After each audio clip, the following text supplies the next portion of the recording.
प्रभु यीशु ख्रीस्त में मेरे प्यारे भाइयों और बहनों, हर पल हर क्षण जब हम पिता परमेश्वर के वचनों का अध्ययन करते हैं, उसकी उपस्थिति को अपने दिल से जोड़कर देखते हैं, तो उसका प्रभाव, उसका एहसास हमारे जीवन को पूर्णतः बदल देता है। क्योंकि हम में वो विश्वास जागृत होता है कि कोई भी दिक्कत या परेशानी हमारे जीवन में आए, हम तुरंत अपने पिता परमेश्वर से एक सुंदर सा वार्तालाप करेंगे, उसे वो सारी दिक्कतें बताएंगे, सारी मुश्किलें बताएंगे और वो हमारे मुश्किलों से हमें आजाद करेगा। वो हमें दुख, दर्द और पीड़ा से मुक्त करेगा। यह है विश्वास हमारा अपने पिता परमेश्वर के प्रति। लेकिन यह सब संभव होने के लिए हमें एक नियमित रूप से इस प्रार्थना सभा में भाग लेकर उसके वचनों का नित्य अध्ययन करना है। प्यारे भाई और बहनों, आज का वचन जो हम अध्ययन करने जा रहे हैं वो हमें यह सिखाता है कि हर वो कर्म जो हम आज कर रहे हैं, कल हमें उसका फल जरूर प्राप्त होगा। जिस मात्रा में हम आज परिश्रम करेंगे, उसी मात्रा में हमें कल उसका फल भी प्राप्त होगा। इस बात को हमें अपने हृदय में संजोए रखना है। आज का वचन में भी कुछ ऐसा ही लिखा है। वो हमें इस बात का दिशा निर्देश देता है कि किस प्रकार आपको अपने जीवन को परिवर्तित करना है, अपने जीवन को एक पुनः आकलन करना है और जानना है क्या ऐसे वक्त हैं जिसमें हम पिता परमेश्वर के और करीब आ सकते हैं। क्या ऐसे कुछ क्रियाएं हैं जो हम और अपने जीवन में कर सकते हैं जिससे हम आध्यात्मिक रूप से और सुदृढ़ बने।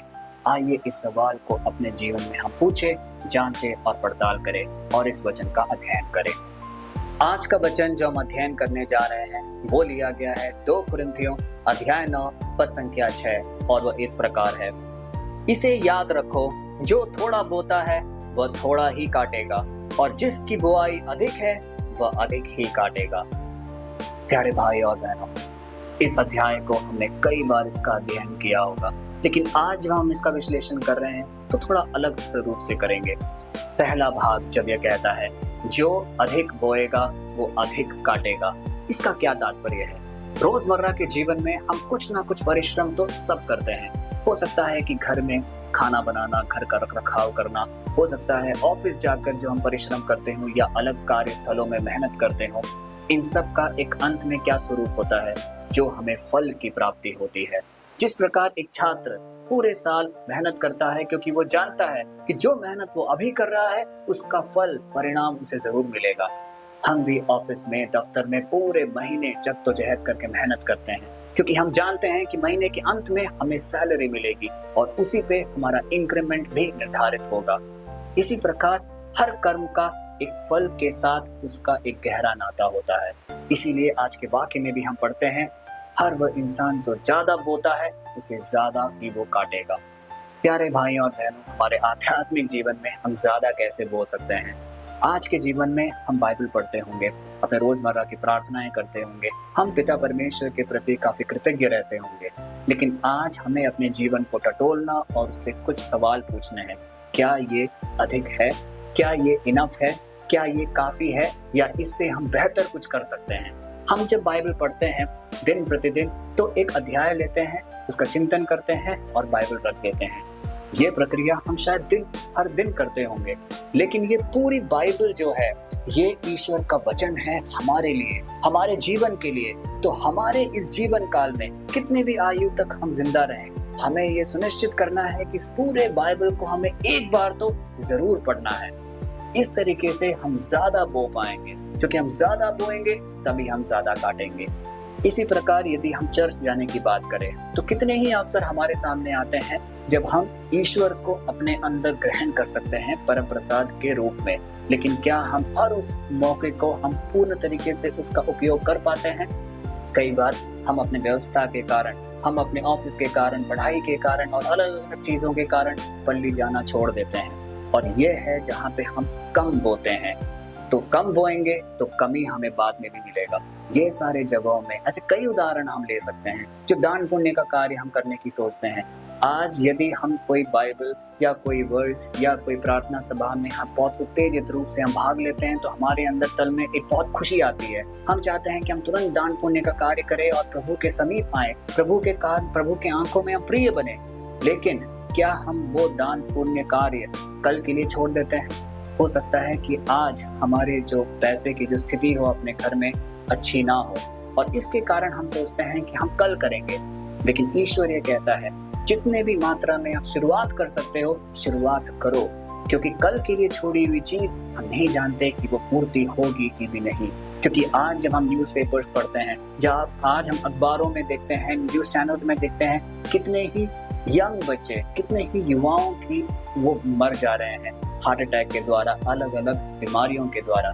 तो कोई भी ये निश्चित नहीं कह सकता कि वो कब तक जिंदा रहेगा। तो प्यारे भाई और बहनों, हमें हर उस अवसर को अपने जीवन में संजोए रखना है जहां हम ज्यादा बो सकते हैं, कि यदि हम ज्यादा बोएंगे तो हम ज्यादा काटेंगे। आज जब हम इस वचन का अध्ययन करते हैं कि जो आज ज्यादा बोएगा वो कल ज्यादा काटेगा, इसका एक और अभिप्राय है। आज हम सब अपने जीवन में अपने बच्चों के प्रति काफी चिंतित हैं, अपने बच्चों को सुदृढ़ और संभला हुआ देखना चाहते हैं। कल की जिंदगी के लिए हम आज मनोकामनाएं और प्रार्थनाएं करते हैं। तो आज हम सबको अपने आत्मिक जीवन से ये एक सवाल भी जरूर पूछना होगा, क्या हम अपने बच्चों को ईश्वर के प्रति समर्पित रखने में आज काबिल हो रहे हैं? क्या हम आज अपने बच्चों को एक साथ एक परिवारजन के रूप में पिता परमेश्वर से प्रार्थना करवाने के लिए प्रेरित कर पा रहे हैं? क्या आज मेरे बच्चे मेरे परिवार में साथ मिलके बाइबल पढ़ते और उसका अध्ययन कर रहे हैं? क्योंकि ये सारी चीजें करने से हम आज ज्यादा मात्रा में बोएंगे, क्योंकि आज जो हम ज्यादा बोएंगे उनके जीवन में कल वो सारी चीजें फलदायी उत्पन्न करेगा। यह है पिता परमेश्वर का संक्षिप्त वचन हम सब के लिए।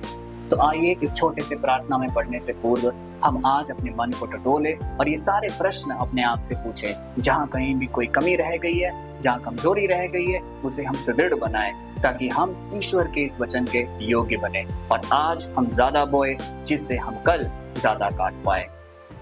हे पिता परमेश्वर, आज इस छोटे से प्रार्थना के माध्यम से हम उन सबको आपके सम्मुख समर्पित करते हैं। कितने ही लोग ने हमसे प्रार्थनाएं की है कि हम अपने प्रार्थना में उनके मतलबों को शामिल करें, उन सबको भी हम शामिल करते हैं। हम उन सारे माता पिताओं को शामिल करते हैं जो अपने बच्चों के प्रति समर्पित हैं, उनके प्रति चिंतित हैं कि उनका भविष्य कल क्या होगा, उनके शादियों को लेकर व्यथित हैं। उन सब के मन को टटोल और उन्हें पूर्ण तरीके से विश्वास और शांति प्रदान कर, जिससे कि वो सब आपसे जुड़े रहें। हम सब में ये क्षमता दे कि हम आज अपने जीवन में अलग अलग स्वरूप में ज्यादा बोए, जिससे कि कल हम ज्यादा काटे, क्योंकि हम सब कुछ ना कुछ अच्छा होता हुआ अपने जीवन में देखना चाहते हैं।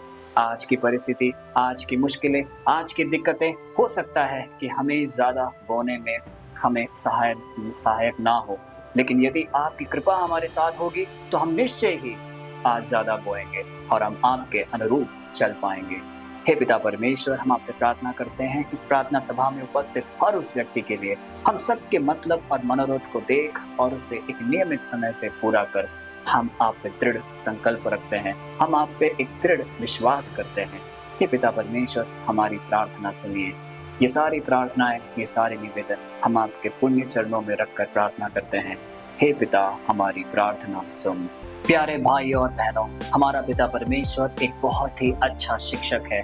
वो हमें सही समय में हमें आदेश देता है कि हमें जीवन में क्या क्या परिवर्तन करने हैं, जिससे कि हमारा जीवन उसके सामने प्रिय बने और हम आज अपने जीवन में ज्यादा बोए, जिससे कल हम ज्यादा काटे। तो आइए इस प्रार्थना सभा में भाग लेकर इस प्रार्थना के विषय को कई लोगों तक पहुंचाए, क्योंकि जो जो व्यक्ति इस वीडियो को देखेगा और उसका जीवन भी परिवर्तित होगा, तो हम एक प्रेरिताई कार्य का भाग बनेंगे। कल फिर मिलते हैं, तब तक के लिए पिता परमेश्वर के असीम दया और कृपा में आप सबको समर्पित करते हैं। प्रभु परमेश्वर के नाम पर आमीन।